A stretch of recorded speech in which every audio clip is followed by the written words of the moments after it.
Juízes, capítulo 4. Débora se torna juíza de Israel. Depois da morte de Eude, os israelitas voltaram a fazer o que era mal aos olhos do Senhor. Por isso o Senhor os entregou nas mãos de Jabim, rei cananeu de Azor. O comandante de seu exército era Císera, que habitava em Arosete-Agoim. Císera, que tinha 900 carros de guerra, com rodas de ferro, oprimiu cruelmente os israelitas durante 20 anos. Então o povo pediu socorro ao Senhor. Quem julgava Israel essa época era Débora, uma profetisa mulher de Lapidote. Ela costumava sentar-se debaixo da palmeira de Débora, entre Ramá e Betel, na região montanhosa de Efraim. E os israelitas a procuravam para que ela julgasse suas questões. Certo dia mandou chamar Baraque, filho de Abinoão, que morava em Quedes, no território de Naphtali. Ele lhe disse: O Senhor, o Deus de Israel, lhe dá a seguinte ordem: convoque 10.000 guerreiros das tribos de Naphtali e Zebulon para irem ao monte Tabor. Eu farei Císera, comandante do exército de Jabim, ir com seus carros de guerra e guerreiros até o rio Quisson. Ali eu os entregarei em suas mãos. Baraque disse a Débora: só irei se você for comigo, senão não irei. Débora respondeu: está bem, eu irei, mas você não receberá a honra nesta missão, pois o Senhor entregará Císera nas mãos de uma mulher. Então Débora foi com Baraque e Quedes. Ali Baraque convocou as tribos de Zebulão e Naphtali, e 10.000 guerreiros subiram com ele. Débora também o acompanhou. Éber, queneu, descendente de Obabe, cunhado de Moisés, havia se separado dos outros membros de sua tribo e armado suas tendas junto ao carvalho de Zaanim, perto de Quedes. Quando disseram a Císera que Baraque, filho de Abinoão, havia subido ao monte Tabor, ele mandou trazer seus 900 carros de guerra com rodas de ferro e todos os seus guerreiros, e eles marcharam de Arosete-Agoim até o rio Quizon. Então Débora disse a Baraque: prepare-se, este é o dia em que o Senhor entregará Císera em suas mãos, pois o Senhor marcha diante de você. Baraque desceu à encosta do monte Tabor, à frente de seus 10.000 guerreiros para combater. Quando Baraque atacou, o Senhor trouxe pânico sobre os carros de guerra e sobre os soldados de Císera, que abandonou sua carruagem e fugiu a pé. Baraque perseguiu os carros de guerra e o exército inimigo até Arosete-Agoim e matou todos os guerreiros de Císera, nenhum deles escapou. Enquanto isso, Císera correu para a tenda de Jael, esposa de Éber, o queneu, pois havia paz entre a família de Éber e Jabim, rei de Azor. Jael saiu ao encontro de Císera e disse: venha para minha tenda, Senhor. Entre, não tenha medo. Ele entrou na tenda de Jael e ela o cobriu com a manta. Por favor, dê-me um pouco d'água, disse ele. Estou com sede. Ela lhe deu leite de uma vasilha de couro e o cobriu novamente. Císera disse a ela: fique à porta da tenda. Se alguém chegar e perguntar se há alguém aqui, diga que não. Mas quando Císera, exausto, dormia um sono profundo, Jael, a esposa de Éber, se aproximou silenciosamente com um martelo e uma estaca de tenda na mão e atravessou o crânio dele com a estaca e ficou presa ao chão. Foi assim que Císera morreu. Quando Baraque passou por lá à procura de Císera, Jael saiu ao encontro e disse: venha, eu lhe mostrarei o homem que o Senhor está procurando. Ele a seguiu até a tenda, onde encontrou o cadáver de Císera com o crânio atravessado pela estaca. Naquele dia, o povo de Israel viu Deus derrotar Jabim, o rei cananeu. Dali em diante, os israelitas se fortaleceram cada vez mais contra o rei Jabim, até que o eliminaram por completo. Juízes capítulo 5. O cântico de Débora. Naquele dia, Débora e Baraque, filho de Abinoão, entoaram este cântico. Os líderes de Israel assumiram o comando, e o povo seguiu de boa vontade. Louvem o Senhor. Ouçam, reis. Prestem atenção, governantes, pois eu cantarei ao Senhor. Sim, tocarei música para o Senhor, o Deus de Israel. Senhor, quando saíste de Seir e marchaste desde o campo de Edom, a terra tremeu, e as nuvens do céu despejaram chuva. Os montes estremeceram na presença do Senhor, o Deus do monte Sinai, na presença do Senhor, o Deus de Israel. Nos dias de Sangar, filho de Anate, e nos dias de Jael, ninguém passava pelas estradas, e os viajantes tomavam caminhos tortuosos. Restavam poucos nos povoados de Israel, até que Débora se levantou como mãe para Israel. Quando Israel escolheu novos deuses, a guerra chegou às portas das cidades, mas não se via um só escudo ou lança, entre 40.000 guerreiros de Israel. Meu coração está com os comandantes de Israel, com aqueles que se ofereceram para lutar. Louvem o Senhor. Considerem estas coisas, vocês que montam em jumentas brancas, que se sentam em finas mantas, vocês que caminham pela estrada. Ouçam os músicos dos povoados, reunidos junto aos bebedouros. Ali relatavam as justas vitórias do Senhor, as justas vitórias de seus camponeses em Israel. Então o povo do Senhor desceu às portas da cidade. Desperte, Débora, desperte. Desperte, desperte e entoie um cântico. Levante-se, Baraque. Leve embora seus cativos, filho de Abinoão. Então os sobreviventes desceram contra os poderosos. O povo do Senhor marchou por mim contra os guerreiros. Desceram de Efraim, terra que antes pertencia aos amalequitas. Seguiram você, Benjamim, com seus soldados. De Maquir desceram os comandantes. De Zebulão, os que levam a vara de comando. Os príncipes de Isacar estavam com Débora e Baraque. Sob suas ordens desceram ao vale. Mas na tribo de Ruben houve grande indecisão, porque ficaram entre os currais, ouvindo os pastores assobiarem para os seus rebanhos. Sim, na tribo de Ruben houve grande indecisão. Gileade continuou a leste do Jordão. E por que Edã ficou junto aos navios? Azer sentou-se inerte na praia e permaneceu em seus portos. Mas Zebulon arriscou a vida, assim como fez Naftali nas regiões altas do campo. Os reis de Canaã vieram e lutaram em Taanaque, perto das águas de Meguido, mas não levaram despojos de prata. Desde o céu as estrelas lutaram. As estrelas em suas órbitas lutaram contra Cícera. O rio Quizon os arrastou, o antigo ribeiro, o Quizon, que eu marche adiante com coragem. Os cascos dos cavalos martelavam o chão, galopavam seus poderosos cavalos de guerra. Amaldiçoem os habitantes de Meroz, disse o anjo do Senhor. Amaldiçoem duramente, pois não vieram ajudar o Senhor contra os fortes guerreiros. Jael, esposa de Eber, o queneu, é a mais abençoada entre as mulheres. Que ela seja mais abençoada das mulheres que vivem em tendas. Cícera lhe pediu água e ela lhe deu leite. Numa vasilha digna dos nobres, trouxe-lhe coalhada. Com a mão esquerda pegou uma estaca de tenda, com a direita um martelo de trabalhador. Com eles atacou Cícera e esmagou sua cabeça. Deu um só golpe, rachou e atravessou seu crânio. Ele se curvou, caiu e ali ficou, estirado aos pés de Jael. E no lugar onde se curvou, ali caiu e morreu. Da janela, a mãe de Cícera olhava para fora. Atrás da treliça da janela clamava: por que seu carro de guerra demora tanto? Por que não se ouve o som de suas carruagens?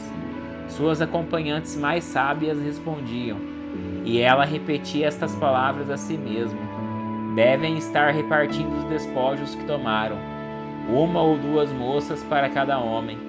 Haverá túnicas coloridas para Cícera, túnicas coloridas e bordadas. Sem dúvida, no despojo haverá túnicas coloridas e bordadas dos 2 lados.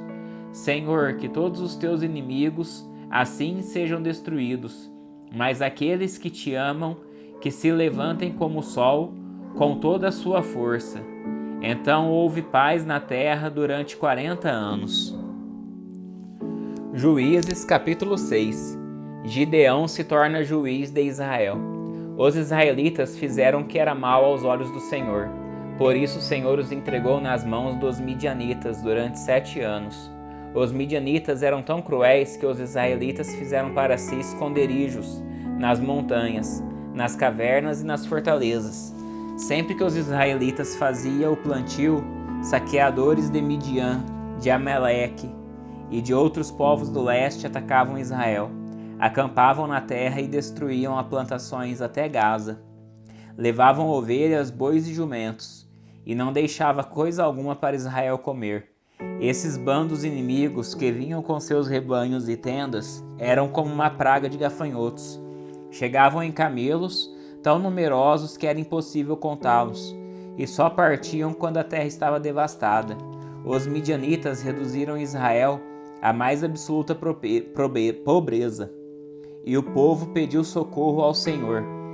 Quando os israelitas clamaram ao Senhor por causa de Midian, o Senhor lhes enviou um profeta que disse: Assim diz o Senhor, Deus de Israel: Eu os tirei da escravidão do Egito, eu os livrei dos egípcios e de todos os que oprimiam. Expulsei seus inimigos e dei a vocês a terra deles. Disse a vocês: Eu sou o Senhor seu Deus.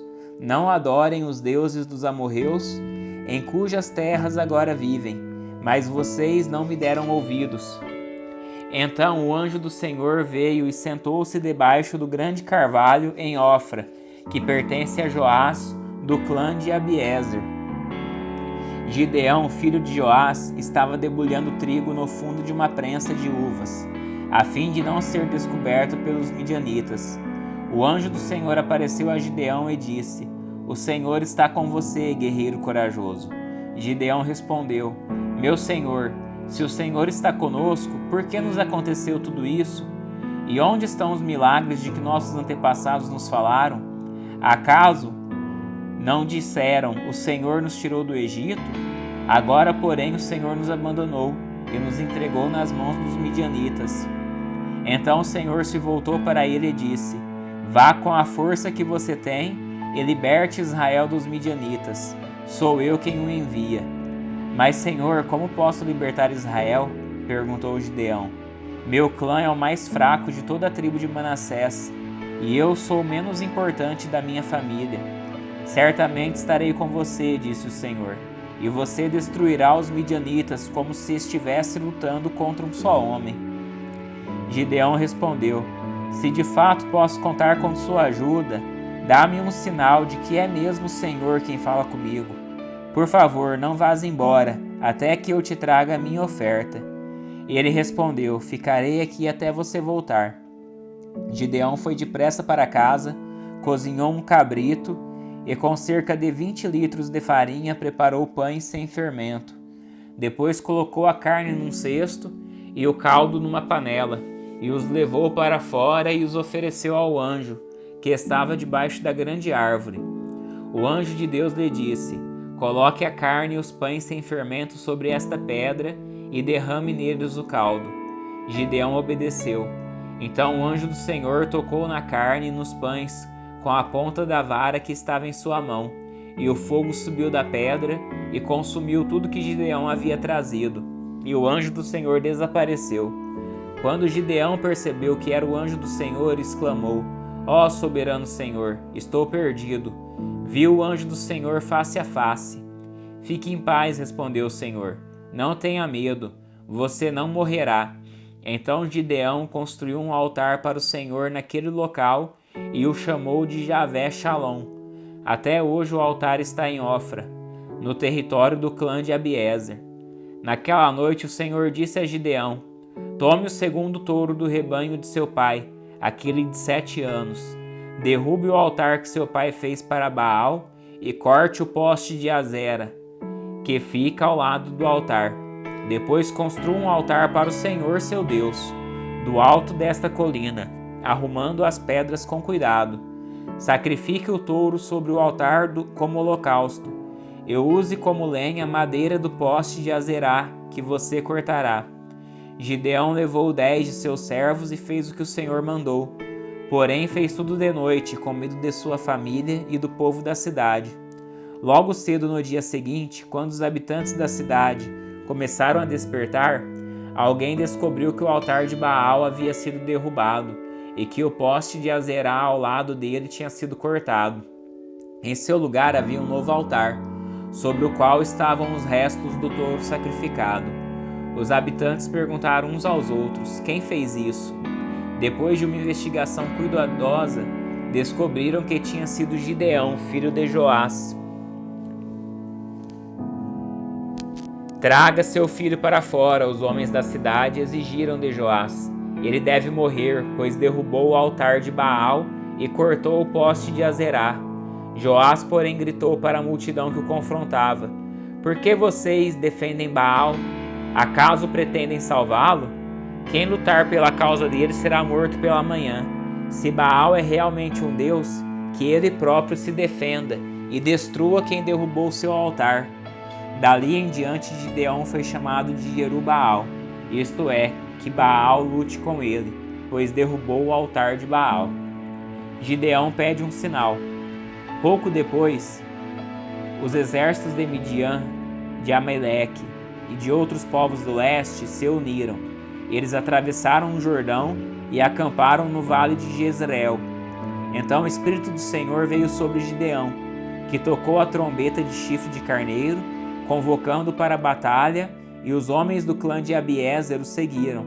Também enviou mensageiros às tribos de Manassés, Azer, Zebulão e Naftali, convocando seus guerreiros, e todos atenderam ao chamado. Então Gideão disse a Deus: se de fato vais me usar para salvar Israel, como prometeste, dá-me uma prova da seguinte forma: hoje à noite deixarei um pouco de lã na eira, onde se peneiram os grãos. Se pela manhã a lã estiver molhada de orvalho, mas o chão estiver seco, saberei que vais me ajudar a salvar Israel como prometeste. E foi exatamente o que aconteceu.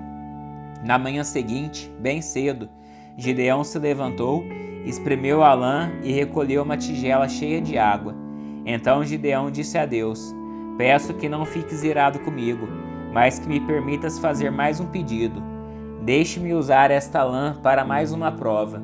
Desta vez que a lã fique seca e o chão ao redor dela fique coberto de orvalho. Naquela noite Deus fez o que Gideão havia pedido. Pela manhã a lã estava seca, mas o chão estava coberto de orvalho. Juízes capítulo 7. Gideão derrota os midianitas. Jerubaal, isto é, Gideão, e todo o seu exército se levantaram de madrugada e acamparam junto à fonte de Arode. Os exércitos de Midian estavam acampados ao norte deles, no vale perto da colina de Moré. O Senhor disse a Gideão: você tem guerreiros demais. Se eu deixar todos vocês lutares contra os midianitas, Israel se vangloriará diante de mim, dizendo que se libertou por sua própria força. Portanto, diga ao povo: quem estiver com medo e assustado pode deixar este monte e voltar para casa. 22.000 homens voltaram para casa, restando apenas 10.000 homens. O Senhor, porém, disse a Gideão: seu exército ainda está grande demais. Desça com eles até a fonte, e eu os provarei para determinar quem irá com você e quem não irá. Quando Gideão desceu com os guerreiros até a fonte, o Senhor lhe disse: separe os homens em 2 grupos. Num grupo, coloque todos que bebem água das mãos, lambendo-a como fazem os cães. No outro grupo, coloque todos que se ajoelham e põem a boca na água para beber. Apenas 300 homens beberam água das mãos. Os demais se ajoelharam e puseram a boca na água. O Senhor disse a Gideão: com estes 300 homens, eu livrarei Israel e entregarei os midianitas em suas mãos. Mande para casa os demais. Gideão ordenou que recolhessem as provisões e as trombetas de chifre de carneiro dos outros guerreiros e os mandou para casa, mas manteve consigo os 300 homens. O acampamento midianita ficava à frente de Gideão, descendo o vale. Naquela noite o Senhor lhe disse: levanta-se, desça ao acampamento dos midianitas, pois eu os entreguei em suas mãos. Mas se você tem medo de atacá-los, desça até o acampamento com seu servo Purá. Ouça que os midianitas estão dizendo e você se encherá de coragem e terá ânimo para atacar. Então Gideão e seu servo Purá desceram até os limites do acampamento inimigo. Os exércitos de Midian, de Amaleque e dos povos do leste cobriam o vale como uma nuvem de gafanhotos. Seus camelos eram tão numerosos como os grãos de areia da praia, impossíveis de contar. Gideão se aproximou no exato momento em que um homem contava um sonho a seu amigo. O homem disse: "Tive um sonho no qual um pão de cevada veio rolando para dentro do acampamento midianita. Então bateu numa tenda e ela virou, desmontando-se." O amigo respondeu: "O sonho só pode significar uma coisa: a espada de Gideão, filho de Joás, o israelita. Deus entregou todo o exército midianita nas mãos dele." Quando Gideão ouviu o sonho e sua interpretação, prostrou-se em adoração. Voltou para o acampamento de Israel e gritou: "Levantem-se! O Senhor entregou o exército midianita em suas mãos." Em seguida dividiu os 300 homens em 3 grupos e deu a cada homem uma trombeta e um vaso de barro com uma tocha dentro. "Olhem para mim", disse ele. "Quando chegarmos à beira do acampamento, façam o que eu fizer. Assim que eu e todos que estiverem comigo tocarmos nossas trombetas, toquem as suas também ao redor de todo o acampamento e gritem: pelo Senhor e por Gideão." Pouco depois da meia-noite e da troca da guarda inimiga, Gideão e seus 100 homens chegaram aos limites do acampamento midianita. De repente tocaram as trombetas e quebraram os vasos de barro. Então os 3 grupos tocaram as trombetas e quebraram os vasos, segurando a tocha na mão esquerda e a trombeta na direita. Todos gritaram: "A espada pelo Senhor e por Gideão." Cada homem manteve sua posição ao redor do acampamento e viu todos os midianitas correrem de um lado para o outro, gritando apavorados enquanto fugiam. Quando os 300 israelitas trocaram as trombetas, o Senhor fez os guerreiros que estavam no acampamento lutarem uns contra os outros, com suas espadas. Os que sobreviveram fugiram para lugares distantes, como Bet-Sita, perto de Zererá, e para a divisa de Abel-Meolá, perto de Tabate. Então Gideão convocou os guerreiros de Naftali, Azer e Manassés, que se juntaram aos demais para perseguir o exército midianita. Gideão também enviou mensageiros a toda a região montanhosa de Efraim, dizendo: "Desçam e ataquem os midianitas. Não permitam que eles cheguem aos pontos mais rasos de travessia do Jordão, em Bet-Bará." Todos os homens de Efraim obedeceram. Capturaram Oreb e Zeeb, os 2 comandantes midianitas, e mataram Oreb na rocha de Oreb e Zeeb na prensa de uvas de Zeeb. Depois continuaram a prosseguir os midianitas. Por fim, levaram a cabeça de Oreb e a de Zeeb para Gideão, que estava do outro lado do Jordão.